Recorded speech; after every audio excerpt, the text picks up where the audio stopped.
Eh, ba't tumawag ka sa akin umiiyak? So, nagtampo ka nga sa akin noon.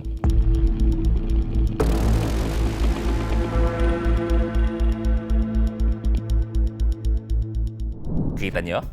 Iba ang datingan ngayon. Eto na siguro, Tatawa ako sa'yo. bukod sa lahat ng vlog na nagawa ko para sa aking pamilya, asawa, anak, magulang, eto na to. Ako ay nagbarong talaga sa episode na to dahil birthday niya at pinatawag niya ako. Sabi niya, Bakit? Ano? gusto kong ma-interview mo ako sa birthday ko. Isang karangalan ko yun. Ngayon, sa aking vlog, it is Luis Listens to Tony Talks. Hi, Tony! Yes! Hello! Happy Grabe. New Year sa inyong lahat! Happy New Diba? Year and happy birthday! Yes! Ilang years na Luis Listens mo? Tagal, gumaya lang ako sa iyo.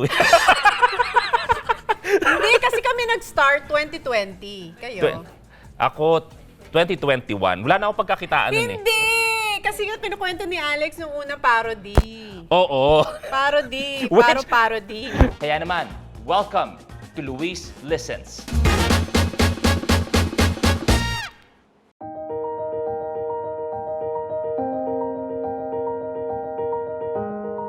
Eto na yung unang katanungan. Nagtampo ka ba nung nakalimutan kong palitan ang logo namin? Kasi si AC. Hindi sila yun kasi yung team kasi nga ipapa-copyright. kasi- Gagawin na siyang legit. So, Oo. naghanap sila ng pang-legit. Legal reasons. Pang-legal reasons lang. But otherwise, yung dati naman, carry lang. O kasi nga, ganito nangyari. Dahil nga sa sobrang parody lang namin, trip-trip lang, pati yung logo ng Tony Talks, ginaya namin.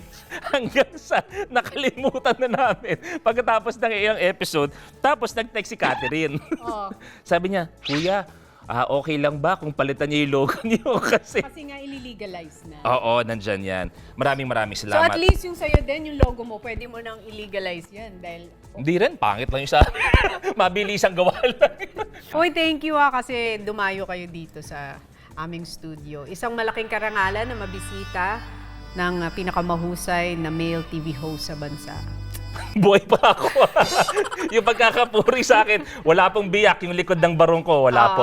Ay, sana napanood nyo yung ano natin. Yun pa rin ba ang tawag mo? Yung Tony Talks kasama si Kuya Bayani. With the roundtable episode. Yes. Tanong ko sa iyo, Tony, ano pakiramdam na marami nagre-request sa atin muna nung nakigaya nga ako na bakit hindi magsama one time lang ang Luis Listens sa Tony Talks? Ito na nga, ito na yun. Ginawa na natin para sa kanila. Bakit mo naisipan yung Tony Talks nga pala? Sino na, ikaw lang ba? Kasi syempre alam natin kung gaano kagaling na host si Tony. Ikaw ba, si Direk Paul, your family na, gusto ko mag-sit down na conversation type. Nag-start yan nung 2020, nung nag-shutdown yung network, ang ABS natin nung time na yon. So, syempre lahat tayo nalugmok, na lungkot. Nung makita mo na nag-block yung TV screen mo, parang feeling mo, nandun lahat din yung mga dreams mo. Tsaka yung mga aspiration mo, nung nag-block yon, parang feeling mo, yan na ba yung future? Block na din, na parang, Ang dami pang plano. ano nang mangyayari? Ngayon, tapos pandemic pa nung time na yun. So parang talagang sobrang down. Tapos naalala ko, I was watching this preaching na yung ginagamit ni God sa buhay mo is what's left in your life. So at that time, parang tinanong lang ako ni Paul, what's left in you? Kung feeling mo, wala na yan. Wala na yung inaasahan mong work. Sabi ko, wala na, ito lang. Sabi ko, may YouTube lang ako na pinilit pa ako ni Alex na Nung una open. ayaw mo pa, di ba? Ayaw. Kasi nga, pag introvert ka, Oo. hindi mo gusto yung nagsishare ng buhay mo. Yung mga, ng- hi guys, welcome to Yes, ganyan. or yung prank. Sabi Oo. ko, niche ni Alex yan. Pag introvert ka, hindi ka masyadong comfortable. So, dun nag-start yun, what's left. Tapos, yun, from there, kung ano yung natira sa'yo, yun pala yung pwedeng gamitin ni Lord to use you. And yun yung ipapagrow niya, yun yung pinalaki niya, yun yung ito, tas ngayon, ito na siya. Parang Pero ganun yun. si Tony kasi, napag-usapan namin dun na kanina, is nung GMA pa lang si Tony, MySpace pa lang.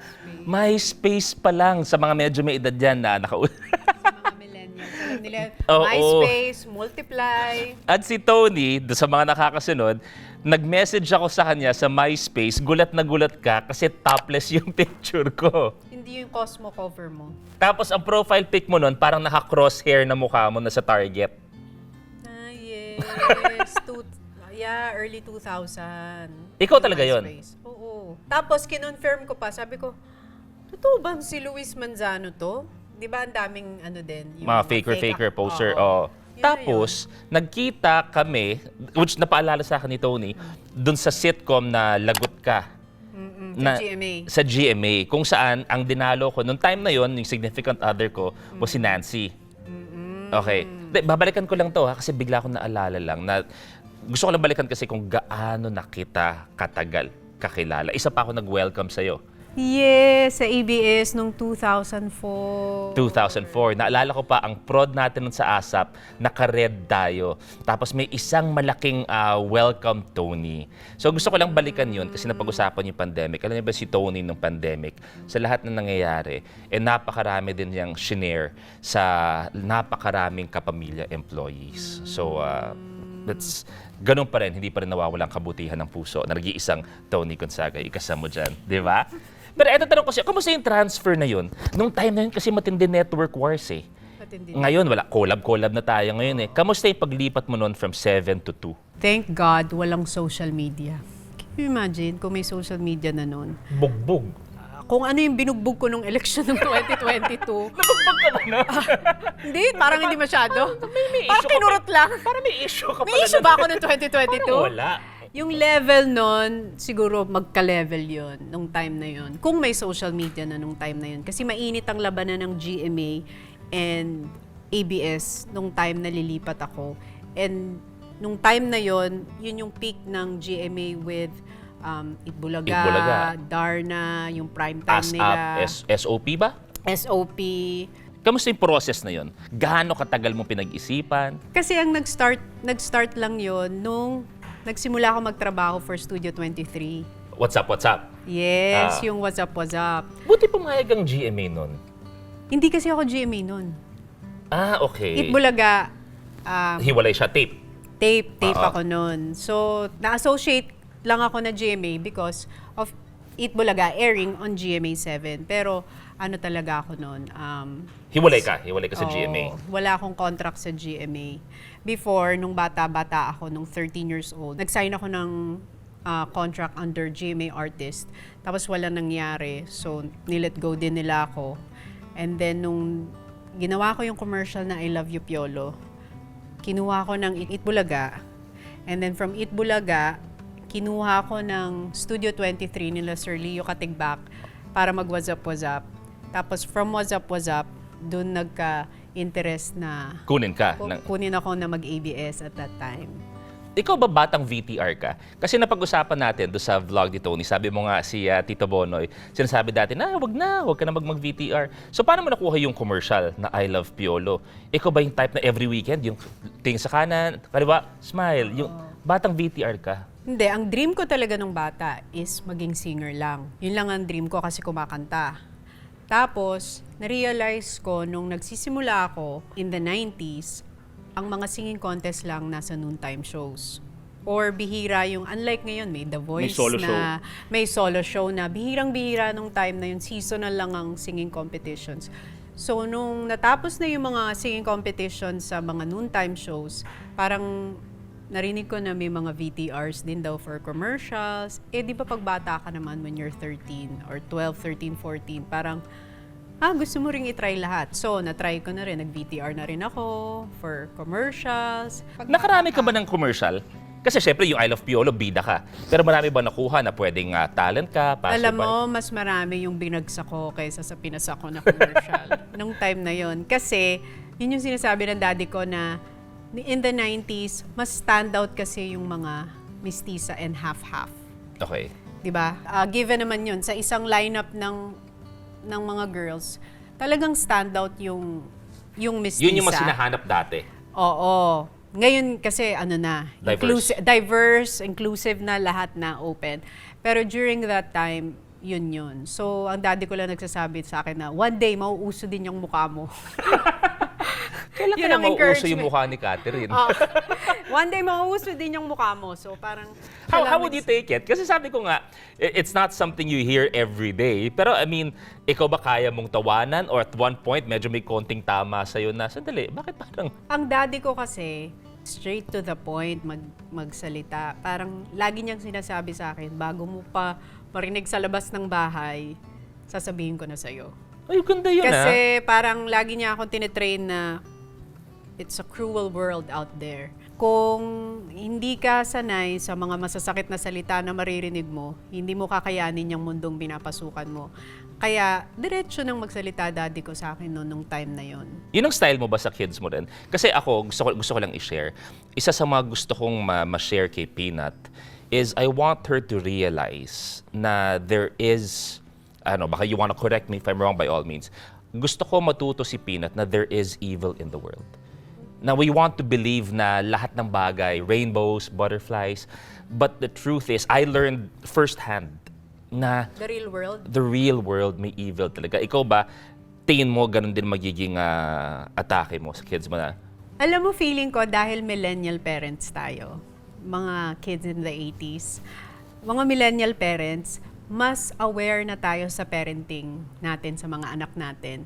Na kinukuha natin yung style ng mga magulang natin, but at the same time, nagpapasok din tayo ng sarili nating style. Na tingin natin, hindi nakatulong yung style na yon ng pagpe-parent sa akin. So, gagawin kong ganito.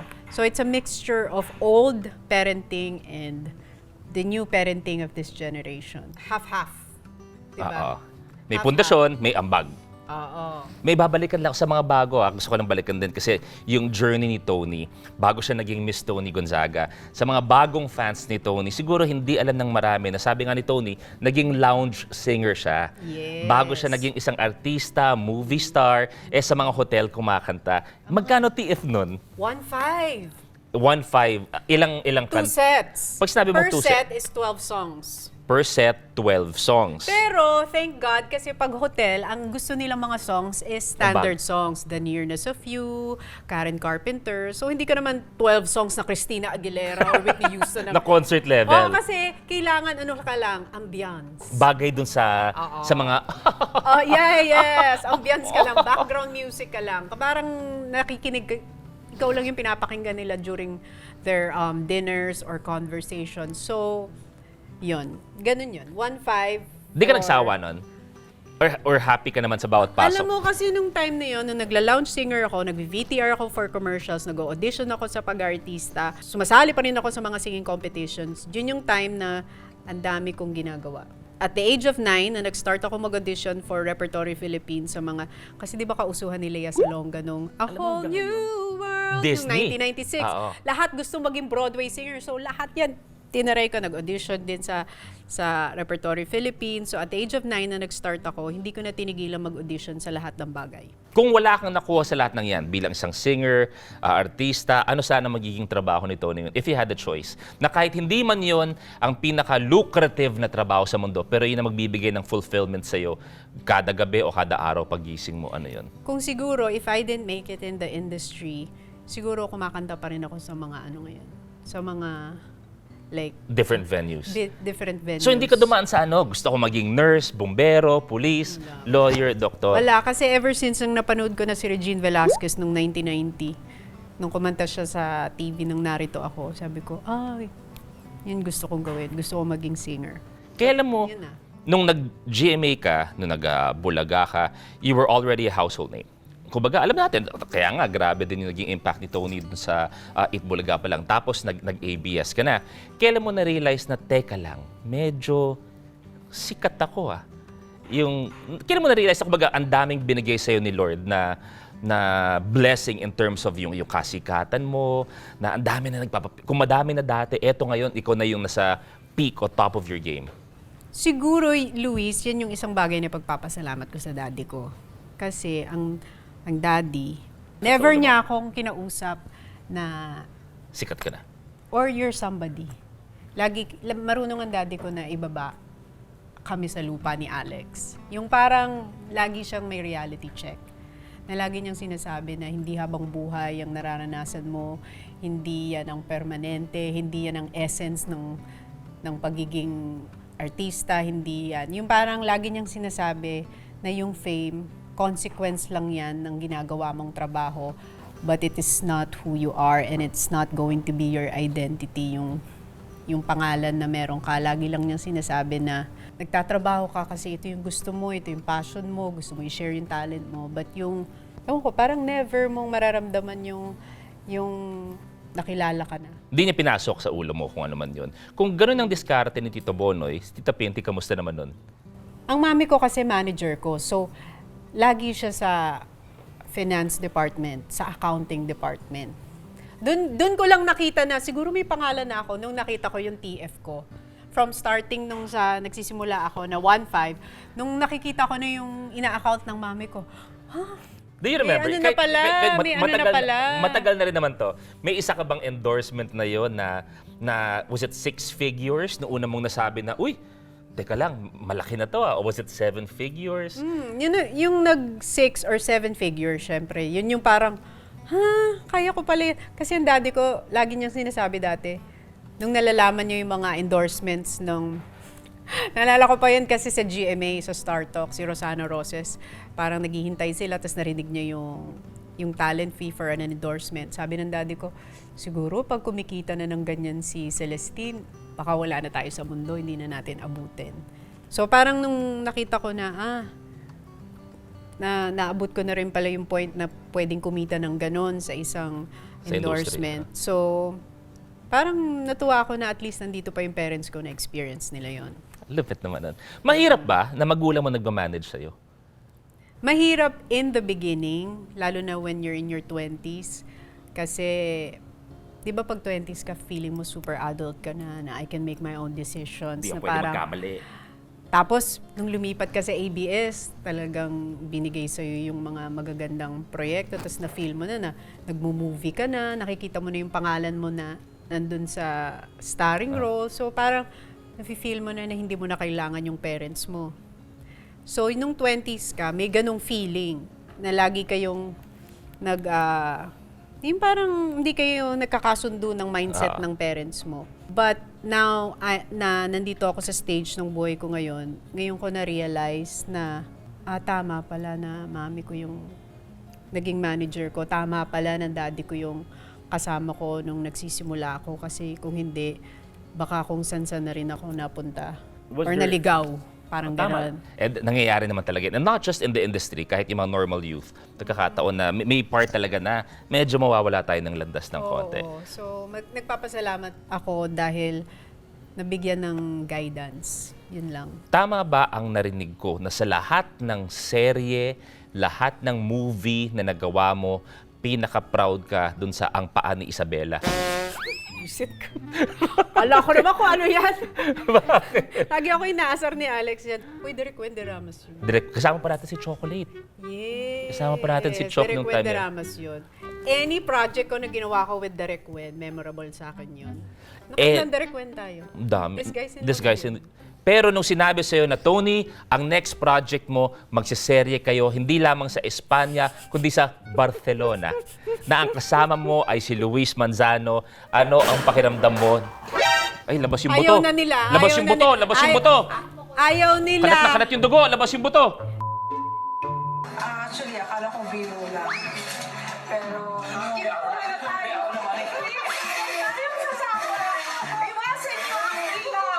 Pero sa ABS, first mong Crazy for You, tapos 3 lang yata nanood. Kaya nga. Oy, pero sobra ko excited noon kasi mafe-feel ko na yung feeling ng isang teleserye actress, ng isang artista sa ABS-CBN. Tapos sa Barcelona pa sinud, kaya memorable sa akin yun. Ang pinaka-memorable is may umurna sa Boron. Lala mo. Oo nga. Maraming mga memorable na nangyari dun sa Crazy for You. Pero Siya lang nag-enjoy nun. Ako, araw-araw ako umiiyak nung nasa Spain kami. hindi, special sa akin yung Barcelona kasi first time ko din na lumipad na walang mommy at daddy. Si Ate Neni lang ang kasama ko noon. Diba? Si Ate Neni. Oo, Direk Eric, salud tayo nun. Kung di ako Yes, nagkakamali. Ate Neni lang. So parang feeling ko, wow, Parang saya. Sa lahat na nagawa mo, ano favorite project mo sa ABS na acting? Lahat. Walang isa. Ano yung pinaka-tumatak para sa'yo? Well, lahat naman ng movies mo. Lahat favorite ko. Alam mo kung bakit? Kasi pag binabalikan ko, may special era siya ng buhay ko na shock nung time na yan. Uy, grabe yung time na yan. Nung time na to pinapagawa yung bahay namin. Nung time This na yan. guy, ano yun? Naalala mo ba? 2012. Anong phase yun ng buhay mo? May pinag-aawayan kami ng mami ko nung kasi gusto kong bumili ng kondo. Seryoso? Naalala mo? Nasa Cebu, gusto kong bumili ng kondo. Ayaw, bili ng Bumali mami. ng kondo sa Cebu o nasa Cebu ka nun? Sa Makati. Nagmo-mall show? Okay. Sabi ko, bakit hindi ko kayang bilhin yun? May pera naman ako. So, may mga ganon. May mga era ng buhay mo na kaya every project na ginawa mo, special sa'yo. Starting over. Starting over? Hindi ko makakalimutan nun, sinabi sa akin ni Inang, magkakameyo daw si Paul. Tapos parang sinabi niya is, after ata ng movie na to, magpo-propose na yun sa'yo. Parang nagpaalam siya sa amin. Sabi ko, ha? Totoo ba yan? Tapos yung last, okay, may trivia. Yung line na sinabi ni Paul doon, bago yung last na shot in the ending, yung last shot sa ending, ang pinatanong ni Inang sa kanya is, will you marry me? Sabi ko, tapos yun na, cut na. Yung pala, dahil nagpaalam pala si Paul. Nakaset na. Nagpaalam sa kanila na, after this movie, can I marry her? Ngayon lang, may babalikan akong alaala. Ito kasi si Tony. Ano to eh? Ano? Tapang-tapangan din to eh, si Tony. Bakit ako tapang-tapangan? Tapang-tapangan din to. Gusto niya palagi, siya magmamando. Oh. Naalala ko one time, kami, basta may pinuntahan tayo nun eh. May dinner break tayo or lunch break tayo. Sabi ko, or magmo-mall dapat tayo. Sabi ko, gusto mo ba sumabay ka na lang sa akin? Magmo-mall tayo. Sabi niya, hindi. Ako na magdadrive. Ayun, nag-drive siya, nahuli ng pulis. Ay, oo. sa Mandaluyong, sa may Guadalupe. Oo, nahuli ako. Kasi mabilis ako magmaneho. Alam mo ba, to this day, hanggang ngayon, Luis, simula nung kinasal kami ni Paul, ilang years na? 10 years. 10 years na ako hindi nagdadrive. Seryoso? Kasi nga natatakot si Paul, ang bilis ko daw mag-drive. Si Ate Neni nga tuwing magdadrive ako, laging sinasabi, ano ba, Mamatay na kami dito. Paano ka naging kaskasero? Alam mo, ang galing kasi mag-drive ng daddy ko. Ang daddy ko ang driver ko all my life. Ang daddy ko, pag siya ang driver, walang traffic. Ang galing niyang sumingin. Sabi ko, galing ng daddy. Pag sinabi, anong oras ang call time mo? 8:30. Tapos alis kami ng bahay, 7:30. From Taytay. Kasi sabihin niya sa akin, 8:50 nandun ka. Maaga ka pa. 8:50 nandun kami. Grabe siya. Walang traffic, walang ways. Liliko, Sabi ko, ganito pala mag-drive. So, nung ako na nagda-drive. Pag tumanda na ang mga chikiting mo, what's one of your projects na kailangan nilang mapanood? Kung meron isang movie ka, isang Alam mo, TV ginawa show. ko yan sa vlog ko. Ano yun? Pinapanood ko kay Sevi lahat ng rom-com ko. Pero isa lang. Yung sabi mo na kahit panoorin nila everyday ng buhay nila. Alam mo, yun nga yung sinasabi ng daddy ko eh. Pag gagawa ka ng isang bagay, i-make sure mo na pag pinapanood mo sa mga anak mo, hindi mo pagsisisihan at hindi mo ikakahiya. Kaya wala akong project na ginawa. Hindi, kaya wala akong project na ginawa na sasabihin ko, wag yung panuorin yun, anak. Yung Ano ako tatapan dyan? yung mata. Hindi. Siguro kissing scene, pero in general. Pwede nilang panuorin kahit ano. Nothing in particular, dahil lahat ng ginawa ko, pag binabalikan ko, pwede nilang panuorin lahat. Parang maganda yung advice ni Tito Bonoy. So ngayon na nakakapag-isip ako, malamang sa malamang si Pinet hindi niya malalaman na artista ako. Bakit? Wala ka namang ginawang ano Parang wala ako pwede. Luis Listens, ikli ng shorts ko. Moron pwede pa, moron pa. Anong best advice na binigay na Tito sa'yo nung naging parent ka na? Ilapit mo kay God yung mga anak mo. Ipakilala mo sa kanila si Jesus. Yun lang. Kung paano ko pinakilala at binibrainwash ka nung bata ka about God, about Jesus, sana gawin mo yun sa mga anak mo kasi yun lang ang panghahawakan nila hanggang sa tumanda sila. Na yun ang magiging anchor ng buhay nila na kahit anong mangyari, kahit anong pagdaanan, as long as you have Jesus in you, in your life, you will be okay. So yun, yung makilala si Jesus sa buhay nila, yun ang ituturo ko sa mga anak ko. How was it na si Tony kasi, Emily naman natin, ikaw yung pinaka before heartthrob ng lahat. Ito naman mga Di, totoo pinagsasabi. naman. Luis, mga pinagsasabi mo. Tumawag nga ka sa akin ng alas 3, umiiyak, di ba? O, ito kwento ko na. Mabubwisit di nyo sa'yo alam to. ang, O, isipin nyo to, ha? ang daddy ko. Kwento lang Sasabihin to. ng daddy ko, huwag kang ma-feeling dyan. O, para malinaw, masaya na kami sa mga buhay natin. Ito yung kwento lamang na hindi pagdaraanan ng mga Hoy, normal na tao. magagalit sa'yo si Jessie. Bakit? Ang mga Kwento lang kinukwento to. mo. Kahit si Superman, masasaktan sa ginawa mo sa akin. Oo, kahit si Bakit? Superman. Alam niyo ba itong kwentong to? Di niyo alam to. Nangliligaw po ako noong mga panahon na to. Nangliligaw ako, intense na pangliligaw. Oh my goodness. Oh, kata ng pa. Naalala ko pa, nasa Manawag ako, alas 3 ng umaga. Slide phone pa, na malamang binigay ko pa sa kanya yung isang Samsung na yun. Binili ko sa Pinagaluhan Rockwell. mo ako ng cellphone, Sa Rockwell. Samsung. Sabi niya, ang ganda nito. Ako naman yung, sige, sinurprise ko, binigay ko. Tapos di ko na alam ano nangyari, baka patungan na lang sa mesa. Alas 3 ng umaga, nasa Manawag ako, tumatawag, Tony Gonzaga. Alas 3. Sabi ko, may sasabihin ba to sa akin? Hello? O, Tony. Ba't ako umiyak? Kasi Bro- parang nag-away kayo ni sa akin humingi ng advice. Kung sino pa yung pinaka nangliligaw sa kanya, yun pa yung tinawagan niya. Kasi parang hindi niya ako Alam ko na yun. Kasi Mas alam ko yun kasi masakit. Hindi, kasi na-discover ko na may ano pala siyang iba. Ay, sorry. Pala umiyak ako Oh, na. my God. Siyempre, mga depressed ka doon na umaasa ka tapos may iba pala. Bakit nasa lahat ng... Malamang sa malamang, hindi lang ako ang contact ng phone mo. Malamang marami yon. Ano mo kung ba't ikaw natawagan ko? Kasi ikaw, di ba nagte-text ka sa akin? Ikaw siguro yung unang name na si Luis. Sumo ko kay Luis. Luis! So ako, Di ba lagi ka nagte-text noon? Nagme-message, magme-miss Kasi call. nga nangliligaw ako noon. So, nung nakita kita, Luis, sinumbong ko sa'yo. So ako naman, nakaganoon ako sa telepono yung... sasagutin ko ba to? Advice, lahat-lahat. Pero tinamanasan tayo ngayon. Oh, di ba? Anong pakiramdam na ano Pero na? alam mo, sobra kong saya na na-maintain ko si Luis as a friend. Imaginein mo yun, hindi tayo magka-ex or hindi tayo naging magka-relationship. Eh di, ang ganda ng friendship natin ngayon through the years. Since, nakilala kita since 19 years old ako, ilang taon na tayo ngayon? 22. Huling nakita. 22 na mo, from 19 to 22 years Wow. old. Pero madalas magkita talaga si Luis at saka si Alex. Unfortunately. Pumupunta pa sa bahay mo si... Grabe Oh, ka. unfortunately. Grabe ka si Alex. Sabi ko, nasan ka? Sa bahay ni Luis. Gawa mo dyan. Wala, hangout lang kami. Pero totoo, pinag-uusapan namin kanina. And gusto ko lang ilagay ito dahil sobrang mahal ko yan si ate na isa sa mga wish namin sa 2026. Ito, mag-aanak siya. na mabigay ko nung nararapat para sa kanila ni Vice Mikey. Love na love ko yan.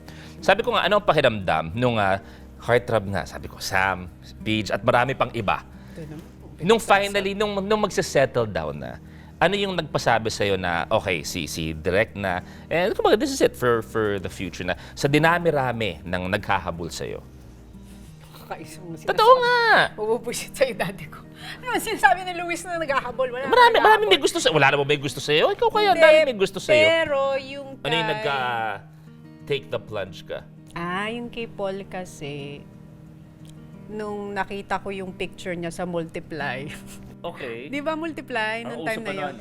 Ang nagte-text sa akin tungkol kay Paul, si Tita Angeli. There's this one guy from the States, nag-move na siya dito sa Philippines. I want you to meet him. He's a Christian, ganito. I think magkiklik kayo. Pero hindi ko pa pinapansin yun nung time na yun. Parang 2005, 6, to 7. Finally, tinype ko yung name niya, Paul Soriano, sa Multiply. Tapos nung nakita ko yung picture niya, hindi ko makakalimutan yung kasama ko yung dalawang college friends ko. Nasa bahay sila sa Taytay, si Rene tsaka si Ingrid. Pagkakita ko ng picture ni Paul... Wait, si Ingrid? Si Ingrid? Kilala mo si Ingrid? Hindi, Ingrid lang pangalan niya. Alam ko na-meet mo si Ingrid. Hindi. Yung dalawang college friends ko. Nung nakita ko yung profile pic ni Paul na naka-side view, sabi ko, ito mapapangasawa ko. Sinabi ko lang, out of nowhere. Hindi ko pa siya kilala nun. Sinabi ko lang, ito na mapapangasawa ko. Parang may something may nagbulong sa akin na yan ang mapapangasawa mo. Baka nasa likod mo lang siya. Pangasawa mo. Tapos alis na siya ulit. Pero yun pa lang, picture pa lang. Ramdam Lagi mo. ko sinasabi yun, picture pa lang, sinabi ko na, ito mapapangasawa ko. Parang ganun ako kay Jessie. Hindi nga. Nung nakita ko yung... Kasi medyo may age gap naman eh. So, respeto. Pero naalala ko yung kay Jessie, parang sabi ko, niligawan mo ako. Which true enough, niligawan naman niya ako. Hindi nga. Hindi, kay Jessie, naramdaman mo rin yun. Di ba mafe-feel mo? May mga kaganapan kasi that Ito na. actually, may mga nangyari. There are a lot of factors na Alam niya. mo, parang alam ko yung mga nangyayari dahil na-update ako ni Catherine. Alam mo naman si Alex. Oo. Ate, ito ang para sa kanya talaga. Oo, ramdam mo, totoo yan. Siya ang Totoo yan. papakasalan ni Kuya Luis. Eto na lang, ano ang payo mo sa akin? Dahil sabi ko, I admire you, your family, as a parent. Ikaw as a mom of two, na pabinata na. Tapos si Polly din is, tama ba? Two. Medyo lamang na si Pino 1 year. Ano ang mapapayo mo sa akin as a parent? Alam mo, Luis, wala akong mapapayo. Hindi ko alam kung paano magpayo sa'yo kasi it's hard for me to give an advice. Sa nakabarong. Sa kaidaran ko. Oo. Sa kaidaran ko. Anong i-expect ko na lang? Hindi kasi for me, parenting is very personal. Iba-iba tayo ng estilo ng pagpe-parent sa mga anak natin. Whatever works for you will work for you. Whatever works for me, yun yung rhythm, yun yung sistema namin bilang... Ano yung sa inyo ni Direk Paul? Ikaw ba yung good? Well, dapat pareho naman talaga good cop, bad cop. Pero ikaw Ang ba? bad cop, si Paul. Ako, ang good cop. Sa inyo dalawa. Pareho. Parang ano kami? Ang galing ni Jessie, siya din ang bad cop. Di ba ako pwede maging magaling din? Siya lang talaga magaling. Ang hirap Nandito sa rin naman ako, di ba? Ang hirap sa babae maging bad cop kasi nga babae kami. Or Talaga, nagdidisiplina si Jessie? Yes. Wow. Ako, gusto ko lang i-share to. This is a proud moment as a parent. Gusto ko lang i-share sa'yo, sa isang magulang. Sinabi ko to nung nag-press con kami. Isa na sobra akong humanga sa papalaki ni Jessie kay Peanut. Totoo to, walang punchline to. Is, pag may nagawang hindi maganda si Peanut, si Jessie to, 99.9% si Jessie nagsabi to, na pinapasorry niya si Peanut when you're ready. Kasi di ba sanay tayo na pag hindi, mag-sorry ka. Hanggang sa umiiyak yung bata at lahat-lahat. So yun ang parenting na nakita ko kay Jessie na humanga ako na pag may nagawang hindi maganda si Peanut, minsan kahit paggabi na, biglang papasok sa kwarto mo. I'm sorry. Yung hindi mawawala sa kanya. So pareho kami nag-good cop and bad cop. Di ba tumataas yung admiration mo sa asawa mo pag nakikita mo yung the kind of parent na naging siya. Yung nag-evolve siya into this kind of mom. Imagine mo na dinidate mo si Jessie, yung bata pa niya na isipin mo, ano kaya siyang klaseng nanay? Tapos ngayon, ganyan na siyang mami, napapalaki niya ng maganda si Peanut, natuturuan niya ng magandang values and principles in life. O di ba? Lalo kang humahanga sa asawa mo. Kaya talagang kayo ang meant to be. Kaninong vlog to? Kasi ako na yung tinatanong eh. Kayo talaga ang meant to Vlog be, ba? di ba? Pero alam mo si Alex laging sinasabi sa akin yan. Nung nagde-date pa lang kayo. Ni Alex? Ni Jessie. Trivia, ang unang date namin ni Jessie, nandun din unang date ni Alex at ni Mikey. Hindi nga. Dinala niya si Mikey sa party ko. Kung saan pumunta si birthday ko. First date nila, dun sa birthday party ko. O di ba? Sobrang close nila ni Luis. Hindi, ako, matagal-tagal na ito. Kasi nakakuha pa siya ng mga special guests ngayon. Mukhang naghahabol siya ng episode. Hindi, pero ang guest... ito nga yung testament na mabuting tao si Luis. Kahit na whatever happened dun sa amin nung bata kami in our 20s, tinan mo, friend pa rin niya si Alex. Kasi nga, yung relationship nila, hindi siya yung manliligaw tapos pag hindi mo sinagot, wala na. Pero dahil naging mabuti siyang kaibigan kahit yung sister ko hanggang ngayon, naging sila na yung super close. Hindi ako seryoso. Tapusin ko na rin to. Ako gusto ko lang sabihin, Tony, I'm very, very happy for you. I'm very proud of you. Dahil si Tony, alam natin yan. Alam nyo lahat yan. Isa sa may pinakamaraming napagdaanan. You know, the past few years. Marami kang napagdaanan na high, marami kang napagdaanan na challenging. The lows. The super, ultra lows. The peaks and valleys. Oo. But you're still there. Hindi nawala ang core mo. Hindi nawala ang gusto mong gawin for the people that you love, the people that admire you. And sabi ko nga, naging iba man ang ending natin. Nagamit ko man ang logo ng Tony Talks. I'm very thankful I get to call you friend pa rin. So thank you very much. Thank you for being here sa Luis Listens. Maraming salamat dahil ang katid na rin ng barong ko. Tony, thank you very much. May gusto ko sabihin sa lahat ng mga nanonood. Thank you. Ako, I'm so grateful na this is where we are in our lives right now. That we're able to maintain this, not just good working relationship, but good relationship as friends, co-workers, and through the years, isa sa mga hindi nagbabago talaga na kakilala ko si Luis. Sayang nga, no? Never tayo nag-game show, no? Never. Hanggang The Voice lang tayo. Nagkatrabaho tayo ata. Nag-PGT ba tayo dalawa? Kay ni Billy. Ako pala ang pumalit sa'yo sa PGT. Kaya hindi makakain ng pamilya ko dahil pinalitan mo ako doon sa PGT. Kasi Oo, naman may kayo mga ni issue Billy. kayo nun. Nagkatrabaho tayo sa PBB. PBB, yan. PBB. Alam mo, Ano pinaka-namimiss mo sa PBB? alam mo, ito ang lagi kong sinasabi. Oo. Kami ni Bianca at ni Mariel, alam nyo ba na nung pumasok si Luis sa PBB, doon lang nagkaroon ng prompter sa PBB. Ganun ka-special.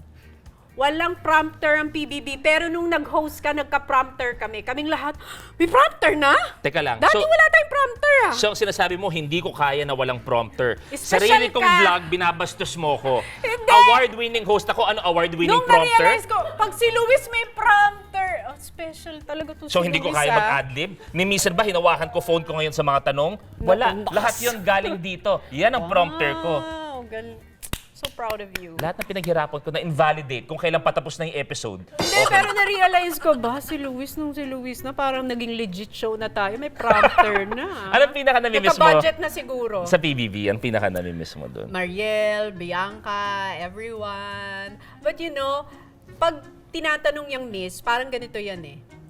Itatanungin kita, namimiss mo ba yung mga ex mo?